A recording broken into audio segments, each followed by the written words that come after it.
Good evening.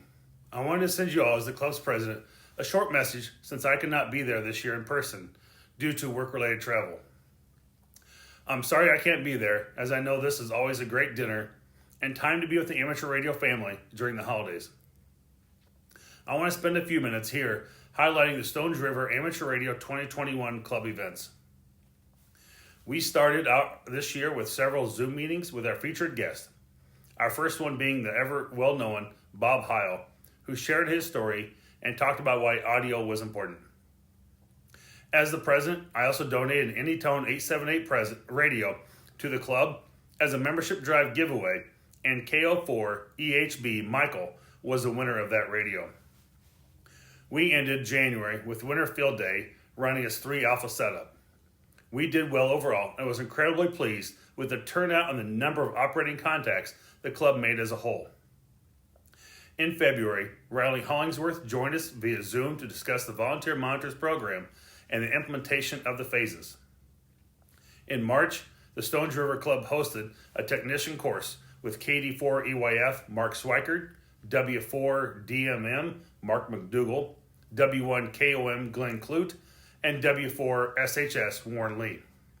Thanks again to all those instructors for putting on that course back in March, and look forward to doing it again here in 2022.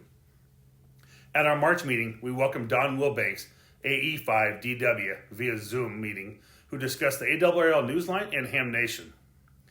We joined back together as our first in-person meeting in April of this year. We moved into June quickly as we began our summer with the Great Tennessee Air Show, and several members helped make that another successful show, and much appreciation was given to our club for the volunteer time. We finished up June strong with our annual 2021 Field Day, and here are some stats from summer as they were just released in the December QST magazine. We operated as 6 Alpha this past summer. We had a total of 2,912 points. We placed 16th out of 30th in 6A, which is overall in the nation. Tennessee had 138 total entries. First place had 11,798 total points, so we have a little ways to go to catch up with them. Overall, field day stats for 2021 for field day across the nation: the number of participants, 26,698. Total entries, 5,979. QSOs for CW, 604,811. Just a little over 297,000 digital QSOs, and 529,830 phone QSOs, for a total of 1,432,059 QSOs total made. Thanks to all who took part and helped out make this one of the best field days yet.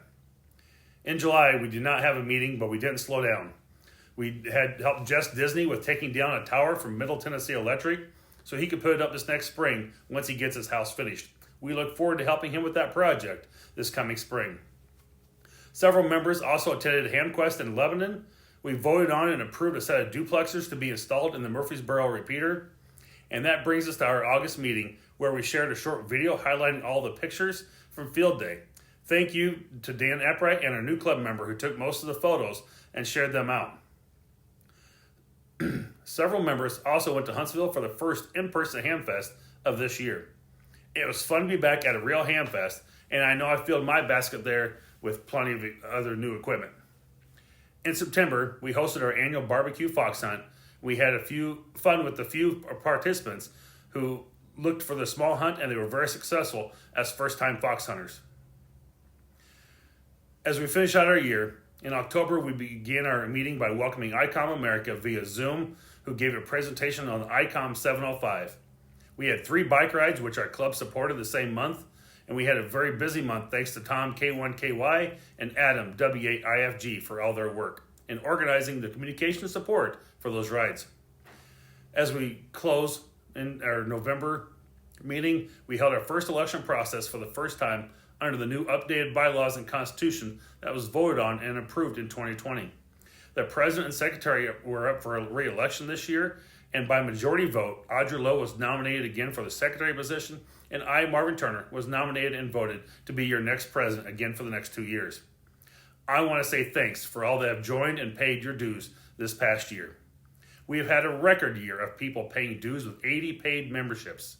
Because of your support, we are able to get some new club equipment and continue to enhance our presence in the amateur radio community. Not only making a better repeater, but putting ourselves out on social media so people know we exist and all the great things we do, from providing local testing for new hams, our tech classes, the public service support, and so much more. I hope that each of you will continue to support the club in 2022. And I look forward to even a greater year as we just completed our first project Saturday, successfully building a copper J-pole antenna, and just next week we'll have our annual Christmas parade once again. I wish each and every one of you and club members who could not be here tonight the very best in 2022. Merry Christmas and a Happy New Year, 73W0 MET.